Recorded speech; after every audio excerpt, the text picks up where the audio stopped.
এক মাসের জন্য আপনি একজনকে 1,00,000 টাকা খরচ দিচ্ছেন, আপনি একজন মানুষ আজকে দিচ্ছেন 1,00,000 টাকার জন্য আপনার কাছে আসছে, 1,00,000 টাকার ঋণ দিচ্ছেন, সেই 1,00,000 টাকার ঋণ নিচ্ছে 1 মাসের জন্য।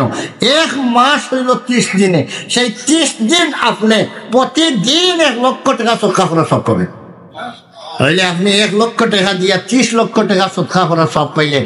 আবার 30 দিন ফুরার পর তো আপনার মূল 1,00,000 টাকাও পাইয়া নিলেন, মূল 1,00,000 টাকাও পাইলেন, সাথে সাথে 30 লক্ষ টাকা সৎকা করার সব হইল।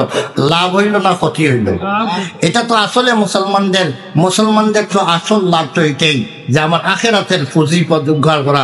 এবং নবী করিম সাল্লাল্লাহু আলাইহি ওয়াসাল্লাম বলেন, যদি ওই যে নির্ধারিত সময়ের মতো দেওয়ার জন্য যে টাকাটা নিল ওই তারিখে যদি দিতে পারে না, হয়তো পারে তো সে মানুষটা অসুবিধা পড়ছে, 1 মাসের জন্য নিয়েছিল, 1 মাস পুরার পর সে দিতে পারতেছে না, আসিয়া বললো, ভাই আমি তো সময় মতো আমার টাকাটা দিতে পারতেছি না, আমাকে আরো 1 মাসের সময় দয়া করিয়া দাও, তোমার টাকাগুলো আমি পরে দেব, আমি ইনশাল্লাহ দিয়া দিব।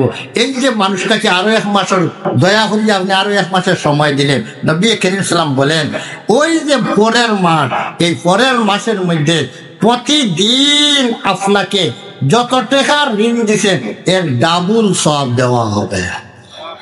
বেশিরভাগ ধান মানুষের রোপণ করার সময় আনে, বীজ ফলাইবার সময়, তবু রোপণ করার পরে আগুন মাস সামনে রেখে কেন আনে, ওই সময় অনেকে চায় যে রিজার্ভ সার্টিফিকেট বেশি দেওয়া লাগে, এটা উঠে দেয়।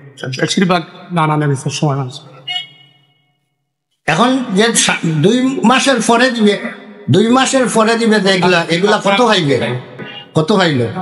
1 লাখ দিলে রোজ 1 লাখ পাইল আগে। এখন যে ভাদর মাসে কতটুকু হবে? তাহলে ভাদের মাসে পাইবে প্রতিদিন 2 লক্ষ টাকা সৎকা খরচ, তাহলে আরো 30 দিনে পাইবে আরো 60 লাখ টাকা। 60 লাখ টাকা আপনি সৎকা করতে পারবেন? এই হিম্মতে তো দিবে না, সবার হিম্মতে দিবে না, কিন্তু করত দিয়ে আপনি 60 লক্ষ টাকা সৎকা করা সব পাইলেন, আগের 30 লাখ টাকা সব পাইলেন। এই যে কর্জে, এর নাম কর্জে হাসানা। আপনি একজন মুমিনের কাজ হইল, একজন মুমিন বিপদে পড়ছে, তাকে কর্জে হাসানা দিয়ে তাকে সহায়তা করা। হুজুর বলতেছেন যে দান দিয়া, দান রোপণ করার সময় মানুষ বীজ খরচ আনে, ধান উঠানোর পরে এটা বদলা দিয়া দিবে, তবে ধান উঠানোর পরে দিবে খরচ, তার বিনিময়ে দিবে। এইটা বিনিময়ে যতটা ধান আনছে অতটা তার জন্য দেওয়া, এটা তার জরুরি। যতটা আনছে অতটাই দিবে, এর পরিবর্তে অতিরিক্ত দেওয়া যায় নয়।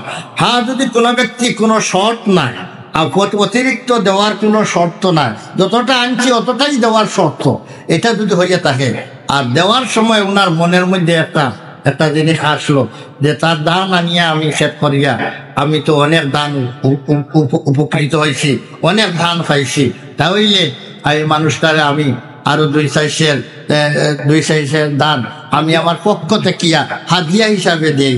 এটা তার মন খুশিতে যদি এটা অতিরিক্ত দেয় সেটা সুদ নয়, সেটা জায়েজ আছে।